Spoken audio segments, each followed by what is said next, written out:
Negeri ini memanggilmu kawan, belajar bergerak berbagi untuk negeri, guru penggerak. Assalamualaikum warahmatullahi wabarakatuh. Sehingga timbullah pemikiran dia itu bahwa ini yang harus dilakukan untuk menambah income keluarga. Sementara di satu sisi ini merugikan siswa kita, ya kan? Nah, jadi ketika hal ini sudah terjadi, ini kan ketika hal ini sudah terjadi, kalau belum terjadi, kita bisa sampaikan, wah kalau ibu nanti berjualan kira-kira ganggu enggak? Kan? Tapi sekarang posisinya itu kan sudah terjadi, sehingga terjadi dilema kan? Ya kan? Mau marah atau membiarkan. Nah, jadi terus terang, saya sebagai kepala sekolah, kepentingan yang paling kita utamakan di sini adalah kepentingan siswa, kepentingan murid. Karena siswa kita itu jumlahnya lebih banyak daripada gurunya kan? Nah, artinya apa? Artinya siswa kita tadi itulah yang harus kita menjadi prioritasnya. Jadi ibu itu harus mencari solusi. Nah, perihal nanti tidak akan ketemu solusinya, misalnya, solusinya, mau tidak mau kita harus membalikkan ke beliau. Ya kan? Bu, kalau seandainya ibu masih menjalankan hal ini tentu saja akan merugikan siswa kita. Ya, kalau memang ternyata ibu lebih nyamannya di kantin, ibu silahkan lanjut di kantin aja. Berarti untuk gurunya kita cari solusi lain. Nah, itu kalau seandainya tidak ada kan? Nah, kalau seandainya tidak ada solusi lain. Tapi kalau dia ada bilang, bisa lah Pak, ada ponakan saya Pak. Bisa lah Pak, titip sama kantin sebelah dulu Pak. Kan itu yang kita ingin kejar kan? Artinya terkadang orang ini dia punya estimasi, oh kalau jualan di kantin misalnya dapat 100.000, lumayan. Nah, kita menggiring dia bagaimana 75.000 pun dapat, tapi dia nyaman tetap dengan profesinya gitu. Nah, artinya 25 dikasih ke yang lain, tapi dia jadi guru di situ tidak terganggu.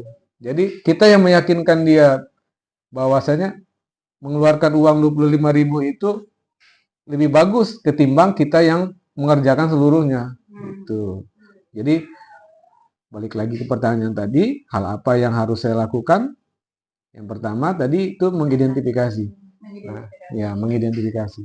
Ya, mengidentifikasi itu berarti kita kenal dulu. Pertama kita kenal dulu pribadinya, kedua kita cari momennya untuk berdiskusi. Nah, yang ketiga tadi baru kita minta dia untuk mengembalikan jawabannya.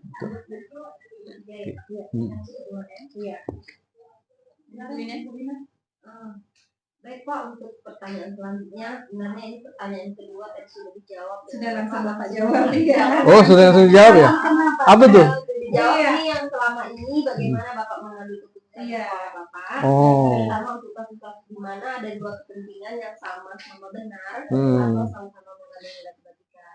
Dalam Bapak jawab kami kira tadi. Dan langsung yang ketiga, pertanyaan ketiga Pak. Ya. Ini langkah-langkah atau prosedur seperti apa yang biasa Bapak lakukan selama ini? Samping masalah tadi. Selain misalnya langkah-langkah apa, prosedur seperti apa yang biasa Bapak lakukan selama ini kalau menghadapi guru-guru seperti itu, baik sebelum dan sudah terjadi Pak? Prosedur ya? Ya, prosedurnya. Ya, sebenarnya kalau prosedur itu kebanyakan dia harusnya tertulis ya. Tetapi kan terkadang prosedur itu secara otomatis itu seolah-olah menjadi kebiasaan karena mungkin sering dihadapi. Ya kan harusnya sudah ada SOP-nya. Ya, di sekolah itu sudah ada SOP-nya. Kenapa SOP itu dipenting dahulu ada, ya kan sebelum terjadi gitu. Misal tadi yang disebutkan tadi masalah kantin, misal tadi antara kalau tadi kantin ya, kalau ini beda mungkin ada punya anak kecil. Ini anaknya kecil, dititip belum bisa, ya kan? Sementara ASN itu sudah disumpah, ya kan? Mana yang lebih dipentingkan? Kan dilema etika juga kan? Nah, prosedurnya. Maka seharusnya sekolah sudah punya prosedur. sekolah itu sudah ada punya prosedur jauh sebelum kasus itu ada. Jadi prosedur itu dibutuhkan untuk memprotek, ya kan, meminimalisir hal itu bisa terjadi. Ya, jadi artinya kalau sudah terjadi juga itu memang karena tidak ada pilihan. Misal tiba-tiba anak mencret, nah ini anak mencret nih Bu, ya tiba-tiba anak mencret nih, mau sekolah pagi ini tiba-tiba anak mencret, ya kan? Ini artinya mendadak. Nah, mendadak itu di luar dari rutin, ya kan? Nah, artinya SOP yang tadi, ya kan? Itu iya, SOP tadi bisa tetap kita jalankan kalau memang ada prosedurnya, katakanlah SOP di sekolah ketika nanti ada guru yang tidak hadir, guru piket masuk ke kelas, amankan dulu kelas, ya kan? Nah, tetapi ini katakanlah itu tidak bisa ditutupi oleh guru piket. Nah, maka keluarlah kebijakan lagi oleh kepala sekolah menyampaikan, misal kalau di kasus yang tadi itu misalnya suaminya sakit, tiba-tiba sakitnya harus rawatnya lama, ya kan? Siapa lagi mau merawat kalau bukan dia? Kan tuh dilema jadinya kan? Nah, dilema. Jadi kita kembalikan lagi. Ini mau dicarikan guru pengganti atau selama-lamanya, ya kan, digantikan dengan guru piket. Nah, kalau sudah dihadapkan seperti ini, balik lagi, kepala sekolah juga harus mempertimbangkan dan lebih mengutamakan kepentingan murid. Ya kan? Kalau kasusnya mungkin permasalahannya di ekonomi, ya kan, gurunya tuh sakit segala macam, itu harus tetap ada SOP-nya paling lama sekian hari. Lebih dari itu, kita harus sama-sama maklum. Bukan kepala sekolahnya kejam, ya kan? Iya, karena itu SOP-nya. Artinya apa? Ketika nanti sekolah tidak memberikan solusi, keluarga besarlah yang harus membereskan. Kami tidak bisa, ini suami kami sakit juga, kami tidak bisa ngajar juga, nak bayar guru tidak bisa juga. Makanya tolonglah keluarga besarlah yang membantu.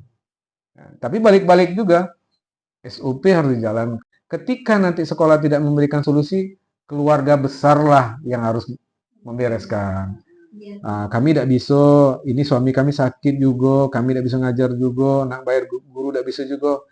Makanya tolonglah keluarga besarlah yang membantu. Nah, tapi balik-balik juga, SOP harus dijalankan. Gitu.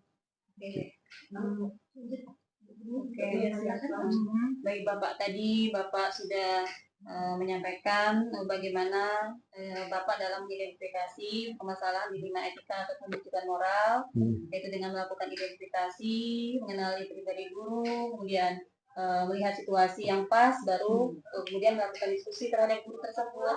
Bapak juga sudah menyampaikan langkah-langkah pengambilan keputusan dalam menyelesaikan permasalahan-permasalahan tersebut, juga prosedur yang biasanya dilakukan di sekolah Bapak. Nah, untuk selanjutnya Pak, dari beberapa langkah-langkah yang Bapak ambil dalam pengambilan keputusan, pada langkah yang paling efektif Pak, mungkin langkah efektif yang paling efektif dari beberapa langkah dalam pengambilan keputusan tersebut, yang paling efektif, yang menurut Bapak paling efektif untuk dilakukan kalau untuk menyelesaikan permasalahan tersebut. Jadi gini, permasalahan ini kan terkadang tidak bisa selesai dengan satu keputusan kepala sekolah, terkadang ya, karena itu harus mempertimbangkan banyak hal, terutama di sekolah. Nah, jadi kepala sekolah sendiri itu sebenarnya dia tidak bisa berdiri sendiri di sekolah, ya kan? Dia tidak bisa berdiri sendiri di sekolah. Jadi setiap keputusan, ya kan, itu haruslah mempertimbangkan berbagai macam aspek. Nah, berbagai macam aspek ini tidak semua kepala sekolahnya bisa memahami. Mungkin dia bisa nanti minta pendapat dari wakil kesiswaan, mungkin dari wakil humas, mungkin dari yang lain lah ibaratnya. Jadi yang paling efektif adalah, ya kan, yang paling efektif adalah kita perlu kolaborasi lah. Nah, itulah tuh. Ya, perlu kita kerjasama, diskusi, ya, berkolaborasi. Karena kalau yang lain sepertinya kurang tepat dan kurang efektif. Ya, misal, ya kan, kasus-kasus siswa yang sering terlambat. Kalau cuman kita mikirkan sendiri aja kan, oh tuh yang terlambat dikasih sanksi ini, kasih sanksi itu. Tapi kita nggak berkolaborasi, artinya kita tidak bercerita-cerita dengan orang lain. Artinya apa? Solusi yang kita berikan tadi itu, yaitu tidak efektif. Ternyata dia terlambat, ya kan? Bukan karena dia sengaja pingin terlambat, rupanya motornya satu di orang tuanya harus keliling. Nah, ya kan? Tentunya apa? Tentunya berarti kita yang harus sampai ke orang tuanya dulu. Ini masalahnya seperti ini.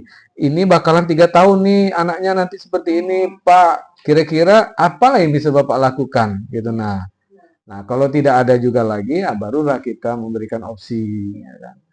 Tapi kalau dia bilang bisa lah Pak, aku usahakan Pak adiknya dimandikan pagi-pagi. Kalau selama ini gini, jadi agak terlambat sehingga sampai pas di SMA 8-nya terlambat, misalnya gitu. Jadi yang paling efektif itu adalah kita mencari dulu berdiskusi sehingga kita tahu akar permasalahannya, betul. Itu maksudnya tuh. Kita harus mencari akar permasalahannya. Oke, lanjut. Oke, Bapak, tadi Bapak sudah ini ya, hal yang paling efektif itu tadi adalah berkolaborasi, berdiskusi untuk mencari akar permasalahan. Ya. Nah, kalau ini Pak, pertanyaan berikutnya Pak. Nah, menurut Bapak nih selama ini tantangannya itu dalam pengambilan keputusan itu pada kasus-kasus ini apa Pak? Tantangannya Pak? Tantangannya itu adalah lebih banyak ke emosional. Emosional ya. Tantangannya itu lebih banyak ke emosional. Emosional ini bukan hanya marah, tapi hubungan antara kita sesama, ya kan? Terkadang kita bisa mengambil keputusan itu secara subjektif, ya kan? Artinya, ini misalnya Bu Murni ini adalah di tingkat kami dulu mungkin waktu di kuliah, jadi agak sedikit berjenjang, berbeda dengan yang lain. Tantangannya seperti itu. Karena mungkin kalau Bu Murni mungkin misalnya sama aja nih Bapak nih katanya, kayak tidak kenal aja. Nah, itu kan salah satu tuh tantangannya, ya kan? Nah, tantangannya tuh hubungan emosional ya, hubungan emosional antar ini. Yang kedua tantangannya itu adalah bagaimana kita bisa konsisten. Jadi kan ini kan harus tetap gitu. Jadi jangan dia sampai naik turun sehingga apa yang diputuskan itu tidak dianggap dia dianggap ibaratnya dengan orang lain itu ini nih Bapak nih cuman lagi pas maunya aja nih. Ini lagi anginnya gitu. Ini ada anginnya aja nih gitu kan. Artinya dia nggak konsis. Ya. Jadi tantangannya adalah bisa kita harus konsisten. Nah,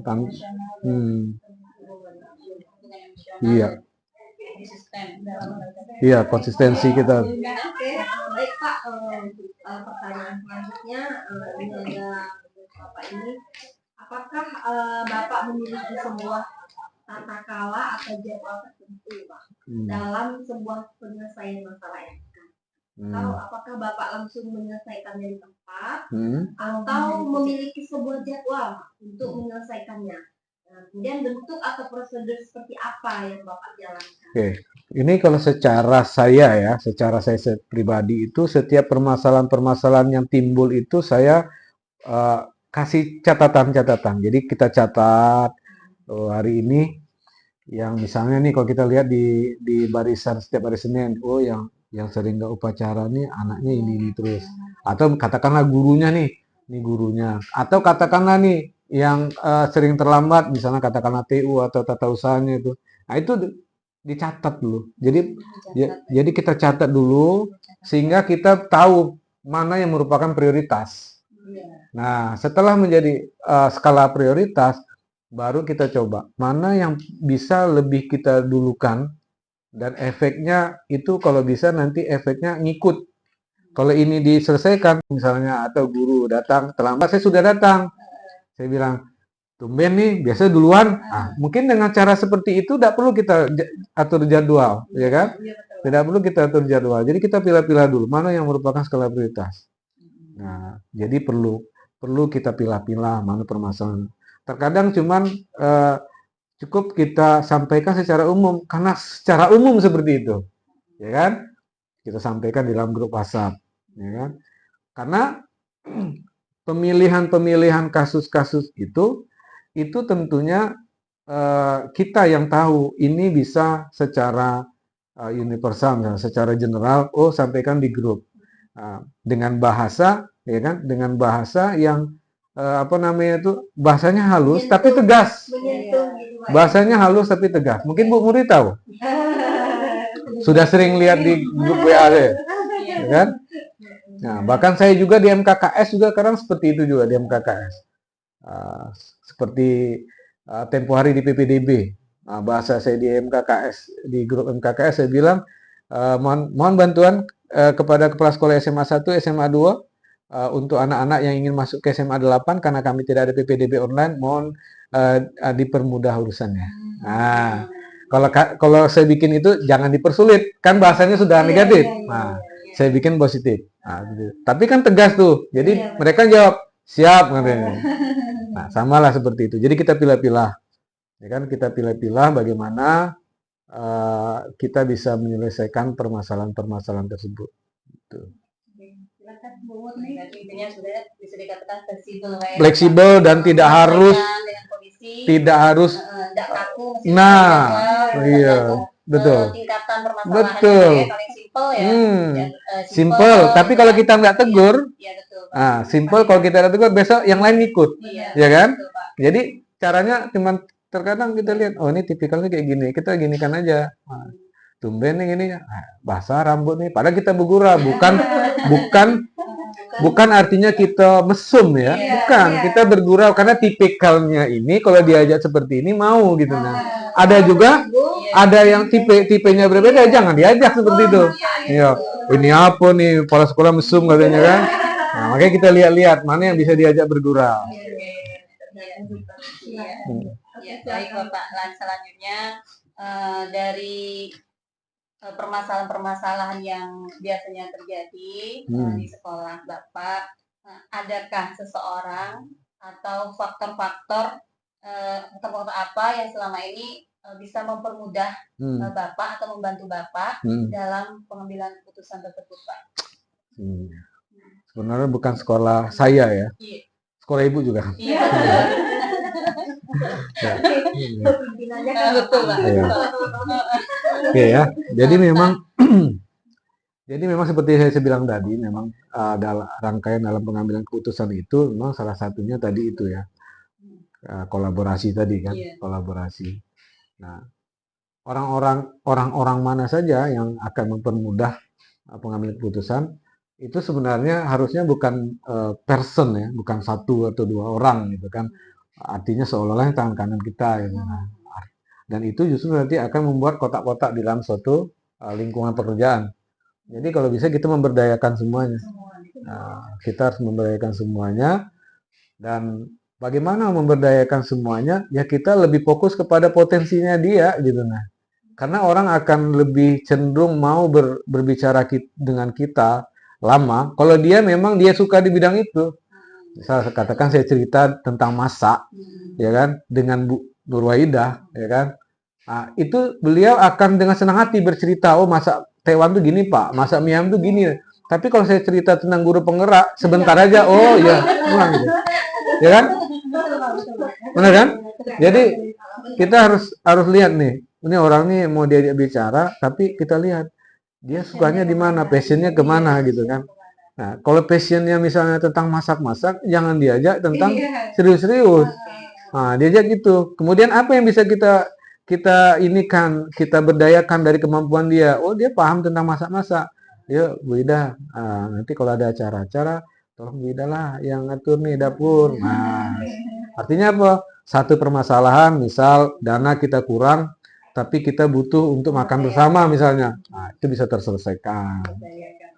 Luar biasa Bu ya, kepala sekolahnya gitu ya. Intinya beliau benar-benar memahami ya, bahkan karakter kami guru-guru di sekolah ini juga beliau mengenali, tahu bagaimana bersosialisasi dengan guru A, guru B, bagaimana menghadapi guru A, guru B. Kalau kenyataannya gimana Bu Murni? Alhamdulillah Apakah memang saya di sini aja? Enggak. Iya sih, ada bisa dikatakan Bapak ini tidak pilih-pilih. Tidak, ya. Semuanya ikut terlibat. Ya, jadi saya menyesuaikan tadi, betul tadi fleksibel gitu kan, sesuai dengan menyesuaikan dengan karakter guru, kemudian tingkatan permasalahannya juga kan, kalau misalnya masalah kecil ya diselesaikan dengan ya, santai tapi pasti. Gitu. Iya. Satu lagi yang perlu kita perhatikan mungkin kan karena ibu-ibu ini kan calon guru penggeraknya, ya artinya secara aturan artinya ibu-ibu inilah yang bakal menjadi pemimpin di masa depan gitu. Nah, artinya jadi pemimpin di kepala sekolah. Jadi kita harus paham juga ketika saya menjadi kepala sekolah dengan sekolah baru dan guru-guru yang jauh lebih muda, tentu gaya saya berbeda. Nah, kita memang ketika di situ ada yang banyak yang lebih tua, maka cara bermain kita pun harus berbeda gitu. Berbawa lagi. Bagaimana saya mengayomi yang muda, misalnya, ya kan? Bagaimana saya harus menghargai yang lebih tua gitu kan, tanpa mengecilkan dia. Nah, itu yang perlu kita perhatikan juga. Terkadang kita terlalu kaku, itu justru nanti kita tidak nyaman dengan diri kita sendiri. Dengan diri kita sendiri nggak nyaman. Orang pun nggak nyaman. Nah, orang nggak nyaman, apalagi orang kan. Oke. Ya, lanjut Bu ya. Iya. Baik, Bapak, ini pertanyaan terakhir Pak, penutup. Alhamdulillah, selesai sesinya. Dari semua hal yang telah Bapak sampaikan tadi nih Pak, pembelajaran apa yang dapat Bapak petik dari pengalaman Bapak mengambil keputusan dilema itu? Sekolah baru dan guru-guru yang jauh lebih muda, tentu gaya saya berbeda. Nah, kita memang ketika di situ ada yang banyak yang lebih tua, maka cara bermain kita pun harus berbeda gitu. Berbawa lagi. Bagaimana saya mengayomi yang muda, misalnya, ya kan? Bagaimana saya harus menghargai yang lebih tua gitu kan, tanpa mengecilkan dia. Nah, itu yang perlu kita perhatikan juga. Terkadang kita terlalu kaku, itu justru nanti kita tidak nyaman dengan diri kita sendiri. Dengan diri kita sendiri nggak nyaman. Orang pun nggak nyaman. Nah, orang nggak nyaman, apalagi orang kan. Oke. Ya, lanjut Bu ya. Iya. Baik, Bapak, ini pertanyaan terakhir Pak, penutup. Alhamdulillah, selesai sesinya. Dari semua hal yang telah Bapak sampaikan tadi nih Pak, pembelajaran apa yang dapat Bapak petik dari pengalaman Bapak mengambil keputusan dilema etika ini Bapak? Ya, yang pelajaran yang paling penting setiap pengambilan keputusan itu harus tenang. Tenang, Iya, ya. harus tenang. Harus tenang. Iya, dan tidak tergesa-gesa. Itu aja. Terkadang kan tadi itu faktor penghambat tadi kan emosional, hubungan emosional, itu kan mempengaruhi itu tantangannya ketika mengambil keputusan. Jadi bagaimana caranya ketika itu sebenarnya kita bisa layak marah, misalnya nih kan, contoh misalnya, bisa nahan, misalnya kayak sama Pak Angga, kan jauh lebih muda kan, ibaratnya sepantaran anak murid saya lah dulu kan, biasa saya marah-marahin, tapi saya bisa menahan. Nah, artinya dia bisa sadar dengan kesalahannya, dan saya pun bisa menyelesaikan apa yang menjadi permasalahan di sekolah gitu. Oke, berarti harus tenang, tidak tergesa-gesa, Iya. emosional. Kan kita biasanya yang muda-muda nih, mohon maaf, saya kan masih muda juga. Nah, yang muda-muda ini kan kebiasaan ibaratnya tuh sering kali itu dia kepingin liatin powernya. Oh, gua kepala sekolah nih. Saya kepala sekolah nih. Hebat nih. Saya kepala sekolah. Saya lulusan guru penggerak misalnya kan. Di situ yang terkadang di situ egonya kan. Egonya lebih banyak mainnya. Tapi seiring dengan waktu harusnya kedewasaan lah yang akan menjawab tantangan itu. Jadi kita lihat-lihat, oh ini ada yang harus 1 minggu kita diamin. Nah, kita terus catat, oh hari ini, oh hari ini. Saya catat tuh. Iya. Oke, baik Bapak, terima kasih atas waktunya. Sesi wawancara hari ini Bapak luar biasa sekali. Sungguh welcome sekali, dan pandangan Bapak luar biasa membuka juga wawasan kami Bapak. Iya. Sama-sama. Wawasan untuk kami. Baik, ada yang mau disampaikan Ibu, silakan. Ya, terima kasih banyak Pak atas kesempatan ini. Terus saja apa sesi tanya jawab hari ini memang buka cakrawala kami saat ini untuk kami maju ke depan dalam pendidikan guru penggerak angkatan 10 tadi. Terima kasih untuk kalian kepada Bu Budin. Oke, alhamdulillah Pak ya. Kebetulan kami guru di sini Bu ya. Jadi alhamdulillah memang saya sangat bersyukur sekali. Saya juga kebetulan mempunyai pimpinan yang memang sangat welcome dan sangat mendukung untuk khususnya saya dalam mengikuti program pendidikan guru penggerak Bapak. Seperti hari ini juga ya alhamdulillah Bapak sudah berkenan meluangkan waktu untuk menemui kami. Permintaan kami untuk mengadakan sesi wawancara kepada Bapak. Jujur saya meninggalkan 1 jam pelajaran Pak tadi karena tadi kawan sudah datang. Ada prosedurnya? Iya. Ada prosedurnya? Tidak ada prosedur. Cuman tadi sudah meninggalkan tugas di kelas kan 1 jam dan tadi sudah konfirmasi dengan kawan piket dan ibu guru yang di sebelah. Jadi sebenarnya hari ini juga kalau dikaitkan dengan dilema etika itu sudah terjadi ya, sudah terjadi dan berjalan kan? Dan sudah berjalan. Sudah berjalan. Bagaimana Bapak menyikapi pengambilan keputusan yang Bapak lakukan dalam permasalahan saya Bu itu kan saya meninggalkan 1 jam pelajaran sementara saya harus melaksanakan wawancara hari ini Dan tidak boleh pilih kasih. dan tidak boleh pilih kasih. Itulah pentingnya kebijakan kepala sekolah ya Pak ya. Kebijakan kepala sekolah. Ya langsung. Oke. Nutupnya? Ya, nutup dulu. Baik, demikian tadi saya wawancara kami bersama Bapak Kepala Sekolah. Kepada Bapak kami ucapkan terima kasih, banyak sekali ilmu yang kami dapat. Terima kasih Bapak. Assalamualaikum warahmatullahi wabarakatuh. Waalaikumsalam warahmatullahi wabarakatuh.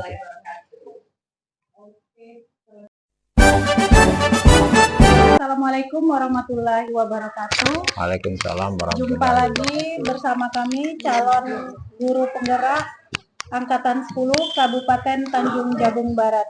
Kali ini kami sudah bersama Bapak Nahrudin SPD. Beliau merupakan Kepala Sekolah SMP Negeri 1 Kuala Tungkal. Assalamualaikum Bapak. Waalaikumsalam.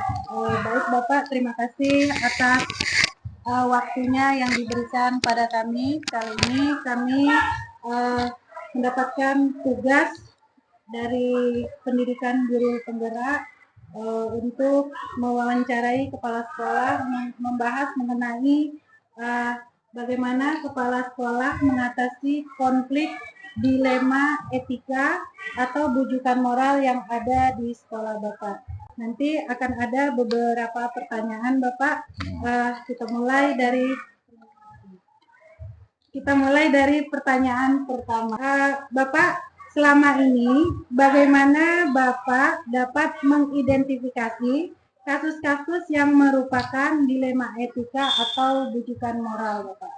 Baik, pertama saya sampaikan bahwa kami adalah SMP Negeri 1 Kuala Tungkal memiliki 22 lokal yang masing-masing tingkat ini di atas 200, jumlah anak 691. Itu banyak sekali permasalahan siswa yang kita hadapi setiap hari.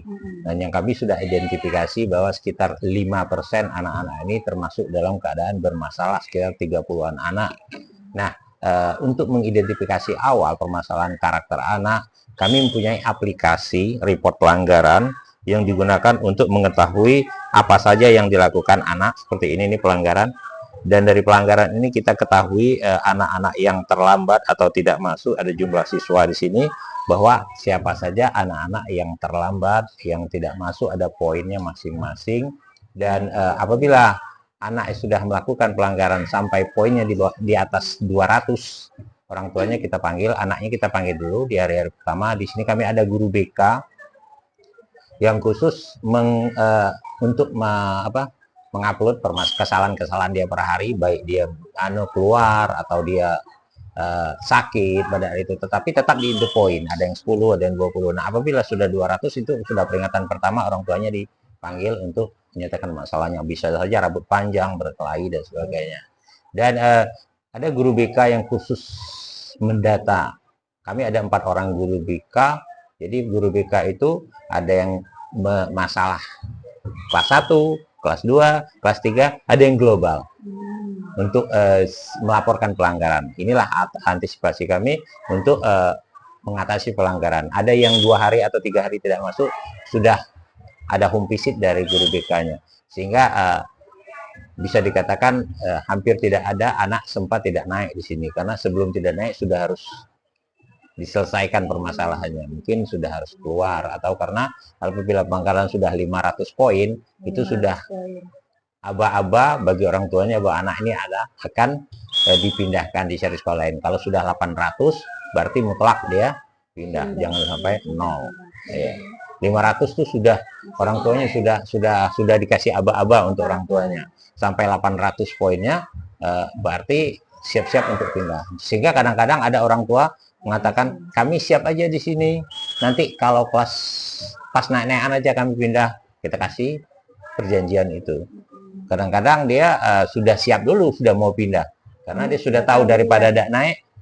Kan dia bilang apa angkanya poinnya maksimal, dia tidak naik. Saya kira itu untuk mengantisipasi kesalahan siswa. Baik Pak, untuk selanjutnya pertanyaan kami selanjutnya nih, Pak, selama ini bagaimana Bapak menjalankan pengambilan keputusan di sekolah, terutama untuk kasus-kasus di mana ada dua kepentingan yang sama-sama benar atau sama-sama mengandung nilai kebajikan. Seperti contohnya seperti ini Pak,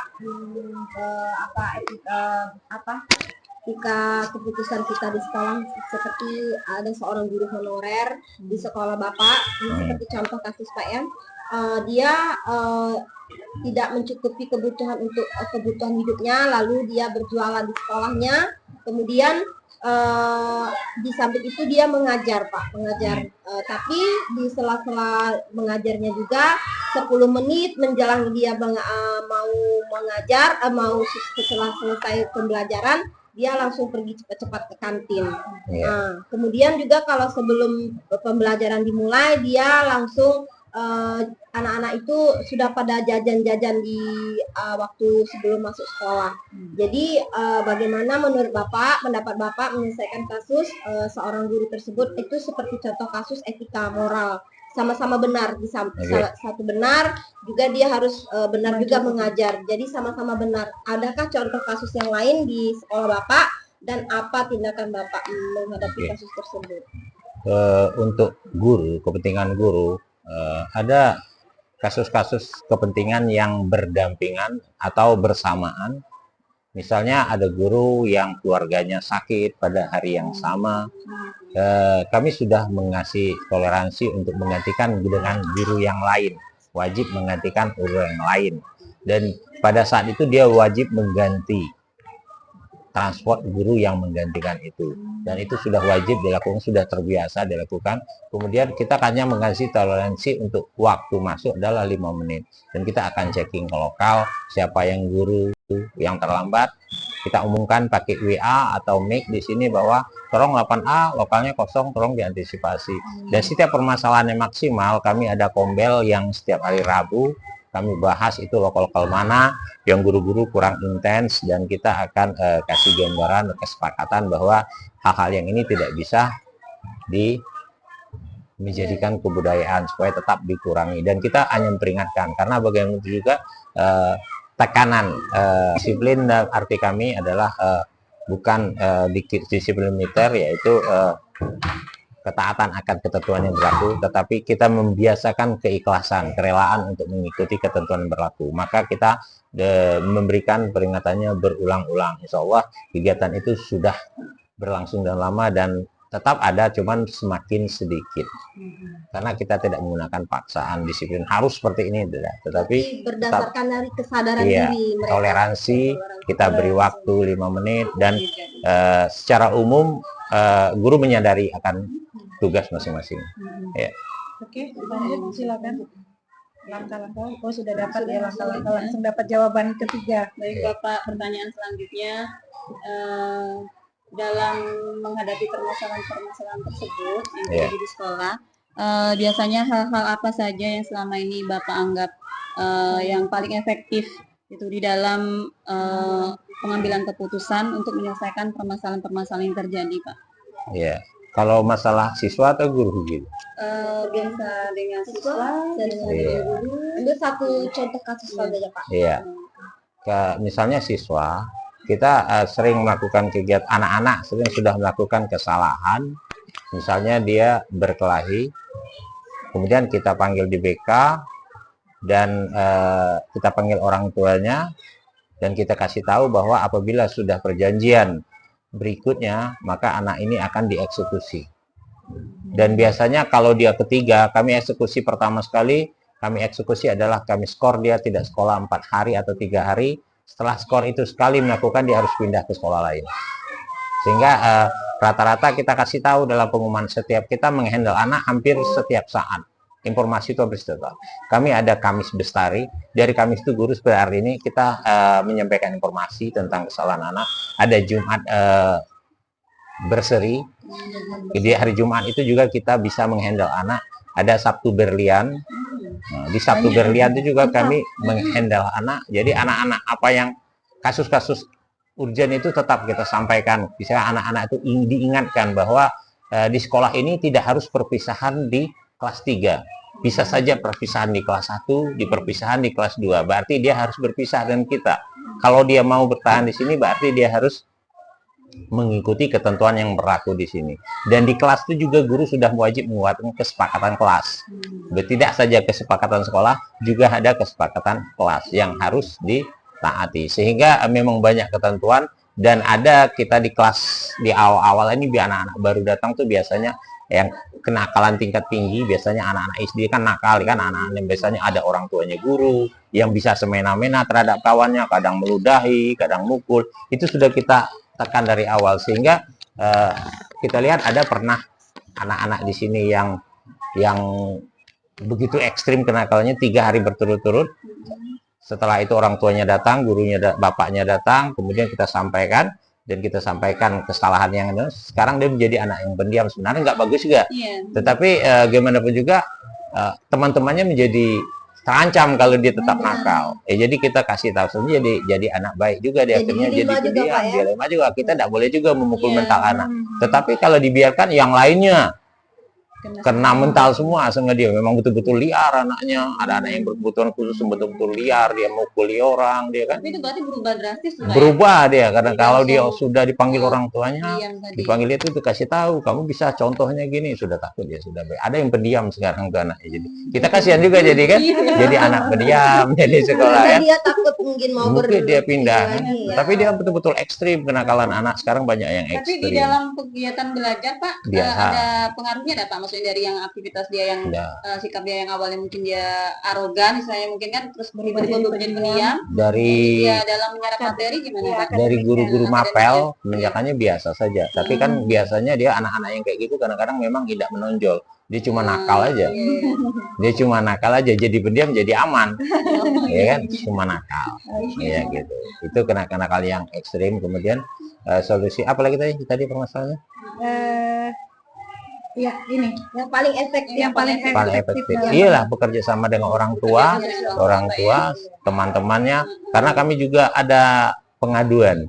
BK kami ada yang kemudian yang memang masih fresh graduate, dia begitu mobile.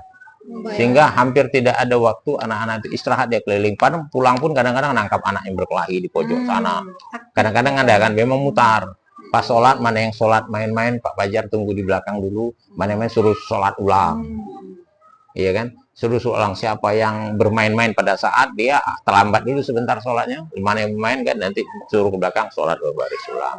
Sehingga memang efektif, berikutnya agak kurang dia. Jadi ada memang sanksi-sanksi yang begitu dilakukan. Sebenarnya kayak gini, kita wajib bawa tumbler. 3 kali kita ingatkan siapa yang dibawa dihukum, ya besok suruh mungut sampah. Ya kan? Kemudian motong rambut, sehari disuruh motong rambut, besok lagi, tidak lagi, besok dipotong Pak Fajar, potong.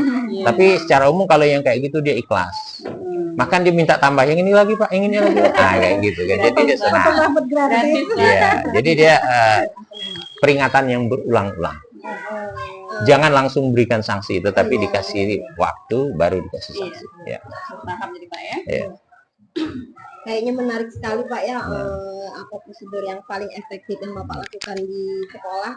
terhadap anak-anak. Tapi saya nih Pak, boleh bertanya lagi sedikit Pak. Iya. Kayaknya ini saya lebih lebih Kalau guru memang kan tidak semua guru juga efektif kan. Kalau guru pertama kita kasih secara umum kita sampaikan di pada saat rapat.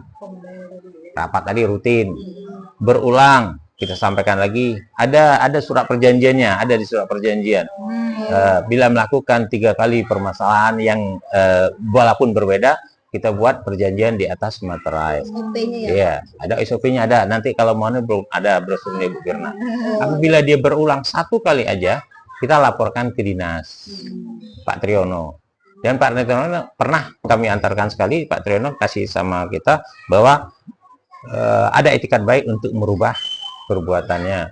Dan dia tidak akan melakukan kekerasan berikutnya. Ya, tidak melakukan kekerasan perjanjiannya. Tapi kalau kita akan sanksi, kata Pak Tri, ditukar dengan sekolah lain, dipindahkan gurunya, berarti kan dia cemas. Tapi insya Allah efektif, ada pernah sekali.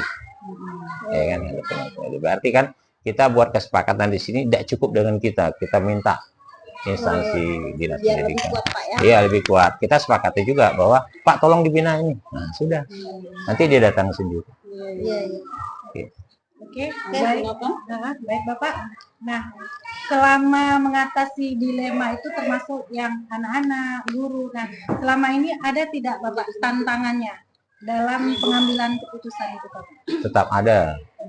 Karena tidak semua orang tua setuju anaknya diberi sanksi. Kadang-kadang melapor ke dinas, melapor ke pihak-pihak terkait yang tapi kan itu kan bukan permasalahan, dan rata-rata kan kita disupport oleh, kalau kita kadang-kadang ngajak orang lain mengatakan dia tidak setuju, keberatan, kita tuh disupport oleh data, kita kasih datanya. Ini kesalahan 1, ini kesalahan kedua, ini yang iya ada bukti-bukti itu. Kadang-kadang kalau anak pelanggaran pasti kami punya videonya. Kami bisa kirim orang-orang, kan ada CCTV, kemudian ada videonya. Dan guru-guru guru BK itu kan ada, kan kami ada kader sehat, ada kader PJS makanan sehat, ada kader yang OSIS gitu kan. Dia kalau ada kenakalan, mukul, apa nyekek kawannya, kan ada videonya. Jadi memang sudah Jadi orang tuanya tidak bisa protes, ketika dia protes, ya kita bukti fisik. ada Pak ya. Iya. Fisik itu nyata. Video. Karena Bisa kalau ada. ada Setiap bukti kan bisa kelas aja. ada kamera ya Pak ya? Enggak. Kamera-kamera kami hanya di tempat-tempat rawan. Tuh, Pak ya. Tempat rawan. Ya kadang-kadang ada juga anak-anak yang membalikkan bangkunya, kemudian dia tidak pernah ada yang ngaku, tapi tetap ada sisi celah-celahnya kawan. Kadang ada yang buang tong sampah, ya kan? Tetap ada celahnya, tapi caranya jangan pernah ada kenakalan anak dibiarkan sampai waktu panjang. Tetap kita cari terus. Beberapa orang guru-guru yang energik yang carinya, akhirnya pasti ketemu. Jarang yang tidak ketemu. Tidak ketemu tetap kita cari, kita tidak lanjut. Yang paling penting dari semua perusahaan follow up, monitoring terus. Gimana yang kemarin? Mana yang kemarin sudah selesai? Akhirnya ketemu Pak. Sudah. Gimana solusinya? Sudah dibuat perjanjian orang tua. Jadi tetap jangan pernah lupa memonitor kesalahan anak kecil apapun. Walaupun parkir sepeda yang salah, itu sepeda listrik, itu sepeda ini satpam kita kan sering checking. Ketika anak itu salah kasih tahu, ngulang lagi, kita bilang nanti dikompeti bannya kalau dia nonton. Akhirnya kan enggak lagi, walaupun belum pernah kita kompeti. Ya, nah, ya, oke. Iya. Lanjut, silakan Bu Murni.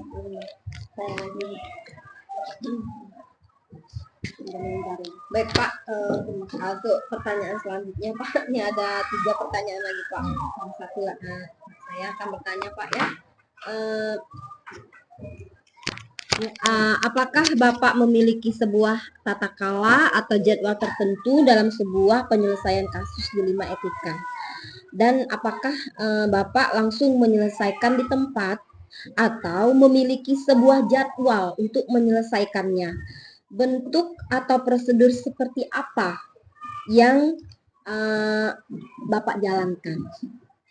Tidak ada langkah secepat mungkin, tidak pernah kasih waktu.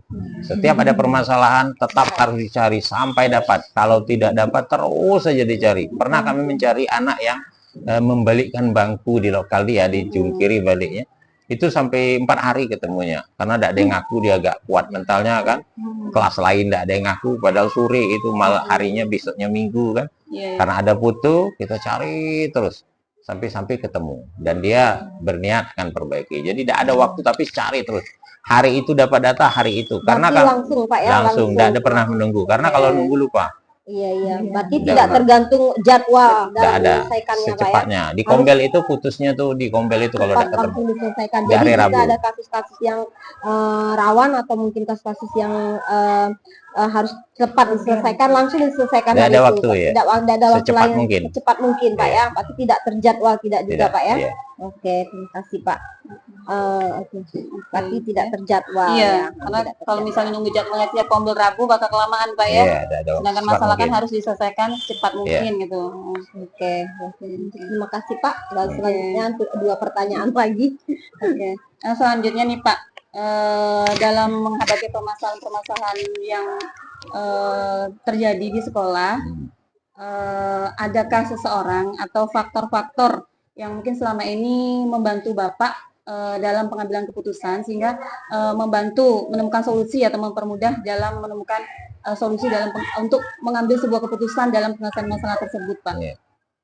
Kami kan tidak mempunyai ini, semua pakai jadikan sistem.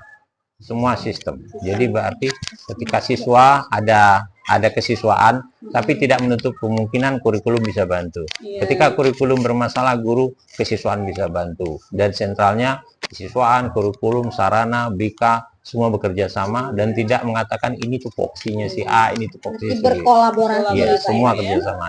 Ada yang mengatakan ini ranahnya si A. Iya. Ketika si A lambat, tetap si B bisa ambil keputusan dan kita tidak pernah karena kita sudah kesepakatan bahwa ini adalah sekolah kita. Kita tidak pernah itu merugi dalam melaksanakan tugas. Walaupun kegiatan itu sudah ada bagiannya, Rebu, literasi, berlian tadi bersih, ya kan? Berlian tuh literasi, belajar seni, literasi dan numerasi. Jadi anak tampil itu guru-guru IPA, guru matematika, guru IPS juga tampil di sana bergantian dan tambah wali kelas, ya kan? Berbagi sedekah dan riang berarti kegiatannya. Kemudian ada yang religi, bestari ya, bestari itu ada singkatannya semua setiap hari dan itu akronim itu ada tupoksinya kayak Jumat tuh kan? Jumat itu kan kegiatannya ya Jumat itu religi kan, tidak harus guru agama saja. Kalau untuk guru agama karena jam 7 sudah siap, guru agama datang ya kalau lambat guru agama diantisipasi oleh wali kelasnya karena itu giliran yang tegak di depan. Ada piketnya. Ada piketnya ya, ada piket kelas, piket lapangan, semua bisa berganti. Kalau piketnya ada datang hari ini dia kayak WA, tolong aku ya hari ini bisa datang, bisa diganti. Jadi tidak pernah boleh terjadi tidak ada piket, tidak jadi kegiatan. Ini kegiatannya menarik sekali Pak ya, akronimnya saya lihat kok bisa dapat pas gitu, berseri, bestari. Dicari-cari, cocok-cocok. Tapi ini kalau saya lihat kan dari Kamis, Jumat, Sabtu Pak ya. Tapi kalau Senin, Selasa, Rabu itu apa Pak? Senin, Selasa, Rabu kita biasa masuknya jam 7:15 dan Senin itu upacara, ya kan? Kalau Selasa, Rabu yang kosong, ya kan? Kita awal saya masuk sini tuh cuman ada Jumat, kemudian saya tambah religi saja, kemudian tambah Sabtu, ada berselang-seling kadang olahraga, belajar literasi, belajar seni, literasi dan numerasi. Nah itu karena giliran tidak dapat kelas, tidak dapat giliran tampil karena anak-anak harus tampil bicara pidato ceramah, akhirnya kita ambillah waktunya Sabtu saja. Jadi senam itu bergeser ke Kamis. Ya kan, kadang jalan santai, kadang senam, kadang-kadang tadi sarapan pagi bersama. Kadang kan hari buah fruit day, bawa buah semua fruit day, makan buah. Sarapan, tadi sarapan. Semua kelas ya Pak? Semua harus bawa. Jadi tempatnya di mana tuh Pak? Di lapangan? Lapangan. Kalau yang makan dia di kelas giliran, kelas 7. Pagi tadi itu kelas 7, kelas 8 di atas, di kelas. Ini ada videonya, ada PTP-nya. Anu tetap kalau mau bergabung di Facebook SMP 1 lengkap setiap kegiatan ada. Ya kan, setiap kegiatan ada di Humas ada, di Facebook ada. Jadi tidak ada hari yang kosong. Ya. Kalau sore itu ekstranya juga di video kan, jadi di video kan sore itu full. Eksklusnya ada anunya di jadwal kegiatannya ada. Kalau untuk dokumentasinya itu ada Ada panitianya, Pak, panitia, ya? ada petugasnya, namanya petugasnya bagian itu guru TIK bersama dengan ada beberapa guru-guru yang bisa mengupload video, namanya timnya tuh Ibu Pak apa deh Pak Sofian, tim literasinya. Dia bekerja TIK bergabung dengan tim Humas Pensa. Tim Humas Pensa. Pak, ya? Ada Facebooknya, ada Instagramnya, ada ininya, ada TikToknya, ada semua medsos dimasukin. Ya, menyenangkan Ada sepertinya, Pak, ya? YouTube-nya, ada YouTube-nya. Canggih ya, boleh. Iya. Langsung silakan pertanyaan terakhir. Ya, boleh langsung. Baik Bapak, ini tidak terasa Pak ya, dari tadi sudah panjang lebar kita berbincang-bincang. Pertanyaan penutup Pak. Oke. Dari semua hal yang tadi telah kita bicarakan Pak mengenai permasalahan-permasalahan yang terjadi di sekolah, dari hal yang terjadi di sekolah, pembelajaran apa yang dapat Bapak petik dari pengalaman Bapak selama ini di dalam pengambilan keputusan yang terjadi baik siswa ataupun guru Pak? Ada satu hal yang harus kita lakukan bahwa komitmen dan konsisten. Itulah yang paling penting. Iya.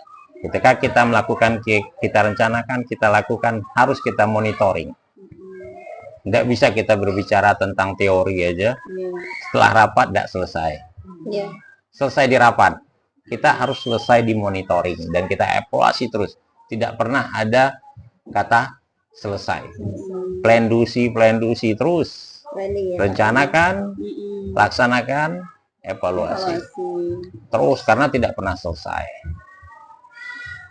Oke, luar biasa tuh ya. Iya. Sampai satu. Iya. Ya, kalau kita melihat dari hasil perbincangan kita hari ini Iya. Pak ya, dari kegiatannya itu sangat lengkap ya, sangat padat. Mulai dari Kamis Bestari, Jumat Berseri, kemudian Sabtu Berlian. Kemudian untuk menangani permasalahan siswa juga sudah disiapkan aplikasi Pak ya, Iya. untuk supaya lebih efektif bagaimana untuk mengantisipasi pelanggaran-pelanggaran yang terjadi di sekolah.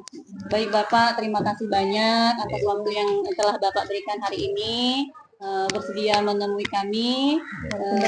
Ya walaupun dadakan Bapak, Iya. kami ucapkan terima kasih banyak Iya. atas waktu yang sudah Bapak berikan. Demikian perbincangan hari ini, kami ucapkan terima kasih. Tutup dulu. Dan kami akhiri, wassalamualaikum warahmatullahi wabarakatuh. Nggak, minum dulu. Demikian perbincangan kami bersama Bapak Kepala Sekolah SMP Negeri 1 Kuala Tungkal.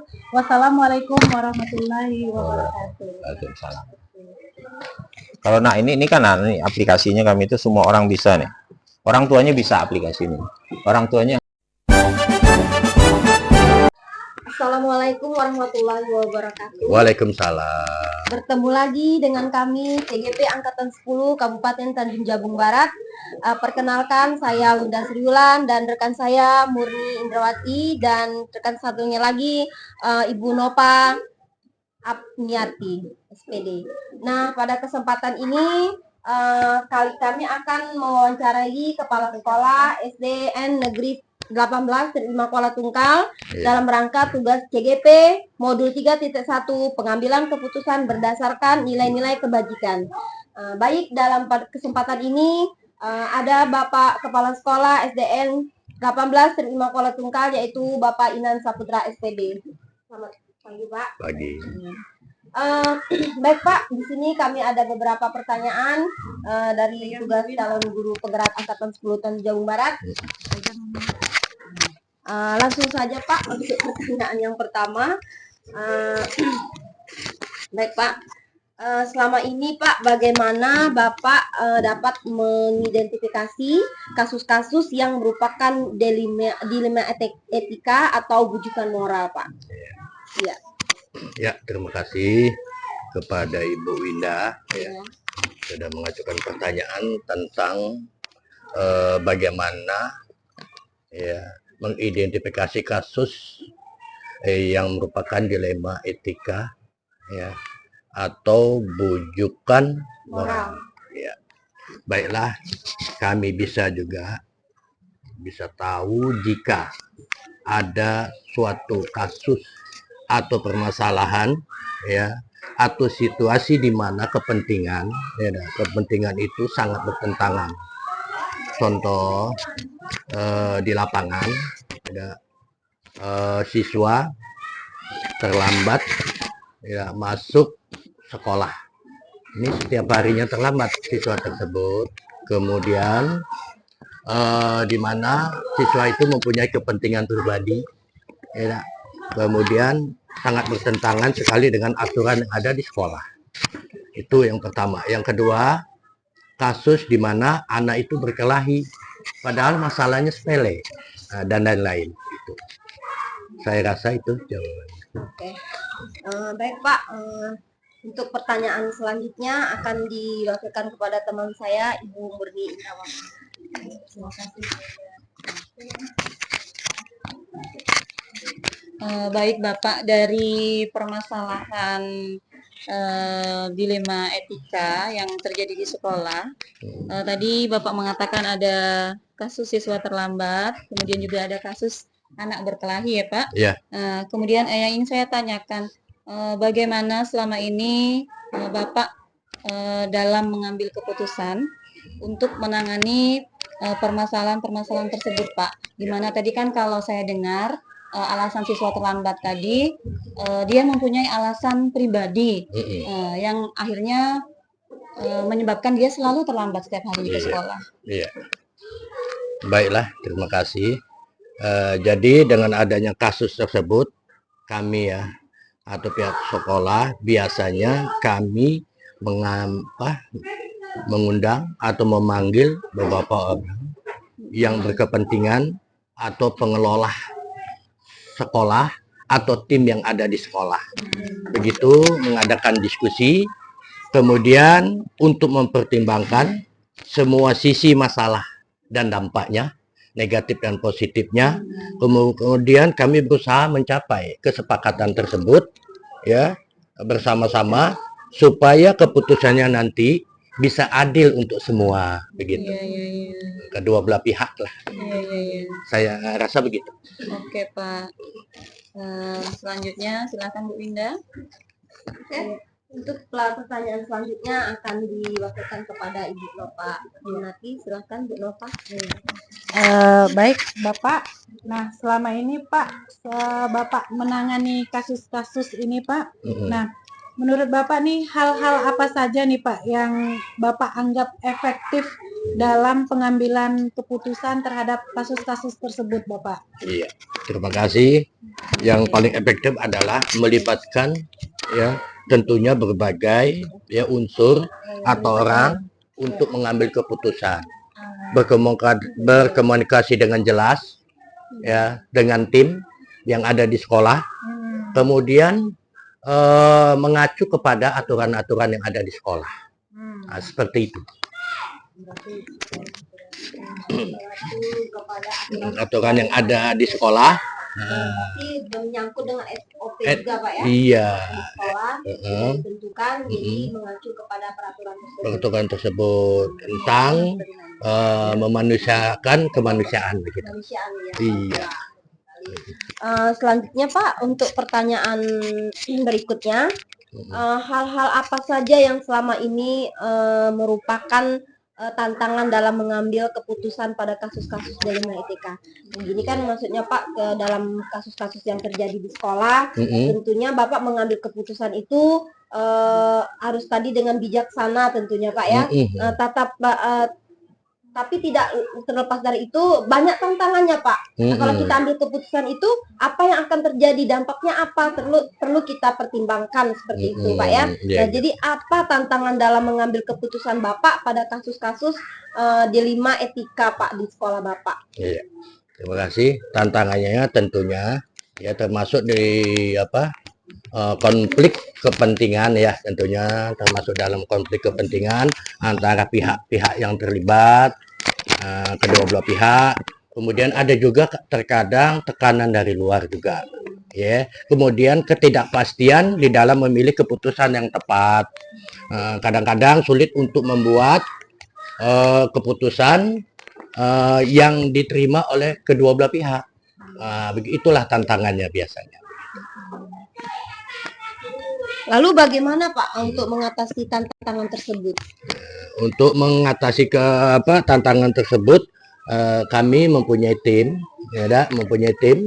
kemudian kami memanggil unsur yang terkait, kemudian memanggil kedua belah pihak untuk mendiskusikan tadi, permasalahan yang terjadi, kemudian kami secepatnya juga untuk menangani kasus tersebut, sehingga kami tidak ragu untuk mengambil keputusan dan dapat diterima keputusan tersebut oleh kedua belah pihak. Tentunya begitu. Ada timnya dan tidak perlu menunggu lama Pak. Tidak perlu menunggu lama, tetapi fleksibel. Iya, sifatnya fleksibel. Fleksibel Pak ya. Ya, sewaktu-waktu bisa berubah. Kalau tepat pengambilan keputusan tersebut, langsung kita ambil keputusan yang terbaik. Baik Pak, untuk ini masih menyangkut pertanyaan yang tadi Pak. Jadi kalau seandainya Bapak langsung mengambil secara fleksibel keputusan tadi, apakah berarti tidak menunggu jadwal Pak ya? Apakah ada sebuah jadwal yang harus Bapak selesaikan dalam masalah kasus-kasus tersebut, atau menyelesaikan dalam bentuk prosedur apa yang harus Bapak jalankan? Oh iya, saya tidak selalu punya jadwal sih. Tidak mempunyai jadwal, tetapi saya selalu berusaha untuk menyelesaikan permasalahan itu dengan baik, sebaik mungkin, dan memastikan semua langkah yang diambil dengan sangat hati-hati. Kemudian kami juga perlu dukungan dari tim, dari tim yang kompak dan memiliki pedoman etika yang jelas, Kemudian terkadang saya juga memanggil unsur lain, contoh konsultan dari luar begitu ya, untuk menangani permasalahan ini, meminta pandangan, masukan untuk menangani suatu permasalahan yang mungkin permasalahan itu sangat rumit, belum terpecahkan dan belum tertangani gitu. Maka kami minta bantuan. Begitu. Dan bisa terkait mungkin dari dinas, mungkin Pak betul, yang terkait gitu. Berhubungan dengan kasus tersebut ya Pak. Baik, selanjutnya kami persilakan kepada rekan kami Ibu Murni untuk memberikan pertanyaan selanjutnya. Baik Bapak, tadi saya menyimak Bapak mengatakan bahwa dalam membantu pengambilan keputusan penyelesaian masalah itu Bapak mempunyai tim gitu Pak ya. Yang ingin saya tanyakan terkait hal tersebut Pak. Jadi di sini tim yang Bapak maksud tadi apakah terkait berhubungan dengan mungkin seperti guru BK atau mungkin memang apakah tim itu satu-satunya yang selama ini menjadi faktor ataupun yang seseorang gitu Pak yang selama ini selalu membantu bagi untuk Bapak dalam setiap pengambilan keputusan Pak? Biasanya di kami atau kami sudah menentukan tim untuk menangani suatu kasus-kasus yang ada di sekolah. Kami bentuk tim kemudian kami bentuk tim. Jadi pelaksanaannya kalau ada di lapangan misalkan kasus tertentu terutama di siswa lah kami serahkan dulu kepada tim untuk menangani kasus tersebut sebelum nanti pada akhirnya diserahkan kepada kepala sekolah dan dibuat diskusi untuk menyelesaikan dan untuk mengambil keputusan. Tentunya keputusan terbaik untuk semua. Begitu. Itu kalau di SMP BK. BK ya. Kalau di SD tidak punya BK Bu. Iya, jadi bentuk tim. Bentuk tim kalau di sekolah. Kalau di SD. Mungkin kalau sekarang nih Pak, kalau di SD mungkin tim TPPK ya Pak ya. Betul, Iya. TPPK, betul. Iya. Penanganan anak ya. Iya. Nah, terutama mengenai kekerasan anak ya. Iya. Kalau di SD itu kalau Iya. Kalau di SMP mungkin ya ada. kebetulan ibunya SMA Pak. Oh, ibu di SMP Bu ya. Oh, pantas lah. SMA 3. Iya, iya, iya, iya. Bingung gitu Tadi kan. ngobrol Iya. sama kepala sekolah SMP, Iya. tim BK. Iya. Kalau di SD itu TPPK namanya. Berarti memang tim khusus gitu Pak. Tim ya? khusus. Itu Ya. berapa orang tuh Pak? Yang sudah dibentuk ada ketua biasalah. Beda, ada ketua, ada wakil, sekretaris, bendaharawan dan anggota. Artinya berarti dalam diskusi Bapak lebih banyak berkomunikasi dengan tim tadi Pak ya? Betul, komunikasi dengan Dalam tim menentukan keputusan tadi. dalam mengambil keputusan. Iya, iya. Oke, makasih Pak. Kalau di SMP ditanggulangi Oleh BK. Kalau di SD tim tadi dulu. Tim. Setelah TPPK dari tim tadi. baru ke Iya, iya. Baru ke kepala sekolah. Iya, iya Pak. Kalau permasalahan itu berat, ya tidak terselesai di tim, Iya. baru ke kepala sekolah. Iya, iya, iya, iya. Begitu. Ada jenjangnya. Ada jenjangnya. Iya, iya. Begitu. Oke, terus selanjutnya kepada Ibu Nova, pertanyaan selanjutnya kami Kayaknya persilahkan. ini pertanyaan terakhir nih Pak. Oh iya. Pertanyaan penutup. Selesai penutup Bapak. Iya, iya, iya. Dari semua hal yang Bapak sampaikan tadi ini Bapak, pembelajaran apa yang dapat Bapak petik gitu Pak dari pengalaman Bapak selama ini menghadapi kasus-kasus ini Bapak dalam Bapak mengambil keputusan dilema etika yang ada di sekolah Bapak? Ya, terima kasih. Jadi hal-hal yang kami petik ya dan kami ambil dari semua permasalahan atau kasus-kasus yang ada di sekolah tentang dilema etika ini adalah yaitu kami ya belajar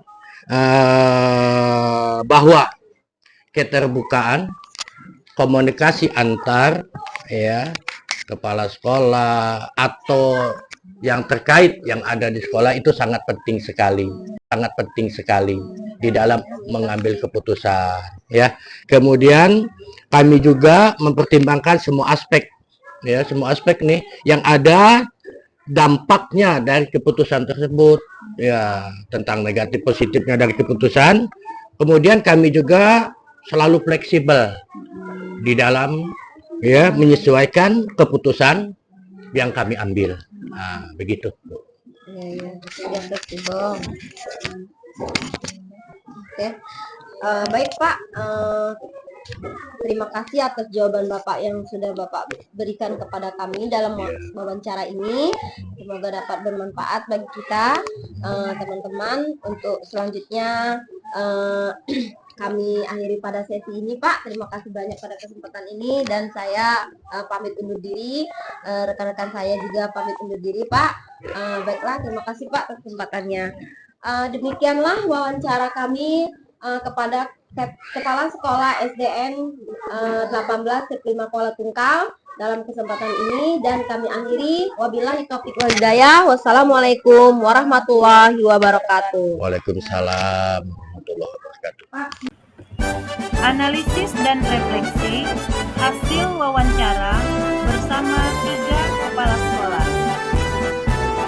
Analisis dan refleksi hasil wawancara bersama hal yang menarik dari 3 kepala sekolah, yaitu pertama, tipikal keunikan 3 kepala sekolah dalam membuat keputusan, yaitu setiap kepala sekolah memiliki gaya sendiri-sendiri atau kepemimpinan yang dipengaruhi oleh nilai-nilai kebajikan yang dianutnya, sehingga tidak bisa dipandang secara umum gaya kepemimpinan setiap kepala sekolah. Keunikan yang lain selalu mengajak komunikasi orang-orang yang ada di sekitar atau berkolaborasi dalam pengambilan keputusan, walaupun pada akhirnya semuanya tetap keputusan akhir dari kepala sekolah. Akan tetapi merupakan hasil pertimbangan dari banyak pihak yang terlibat dalam pengambilan keputusan tersebut. Contohnya yang terlibat itu ada guru senior, wakaf, penanggung jawab standar dan lainnya. Yang ketiga, prioritas kebijaksanaan mengacu pada visi misi sekolah dan berpihak pada murid. Persamaan 3 kepala sekolah, yaitu yang pertama, sama-sama mementingkan keberpihakan kepada murid dan sama-sama menuju pada visi misi sekolah sebagai prioritas. Kedua, sama-sama memiliki trik tertentu untuk mengambil keputusan yang cepat dan mendesak dengan mengambil langkah melewati prosedur yang berlaku. Perbedaan 3 kepala sekolah.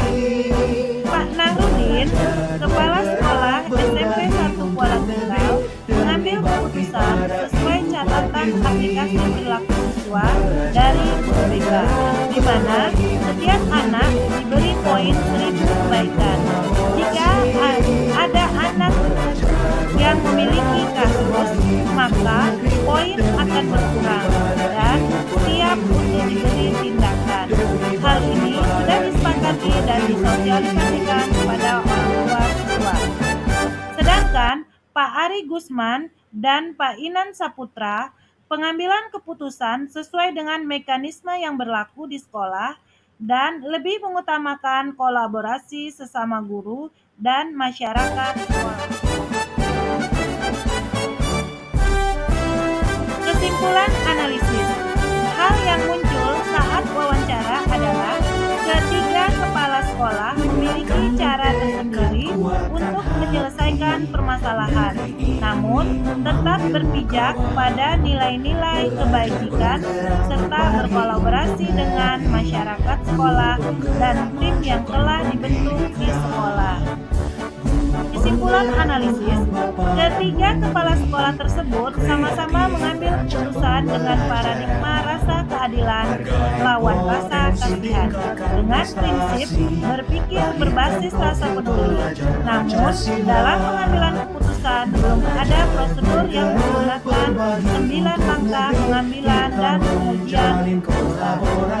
Refleksi, rencana ke depan harus adanya prosedur khusus dalam mengambil keputusan, sehingga dapat diukur seberapa efektif hasil pengambilan keputusan tersebut, dilihat dari faktor resiko ataupun dampaknya. Saya akan menerapkan pengambilan keputusan dilema etika dengan berdasarkan paradigma dan prinsip yang sesuai dengan mengujinya dengan 9 langkah pengambilan keputusan, sehingga diperoleh hasil keputusan yang bijaksana. Saya akan menerapkan proses pengambilan keputusan secepatnya, dimulai dari lingkup terdekat, yaitu di lingkungan kelas saat menyelesaikan kasus yang dihadapi oleh. Sekian dan terima kasih. Wassalamualaikum warahmatullahi wabarakatuh. Sekian dan terima kasih.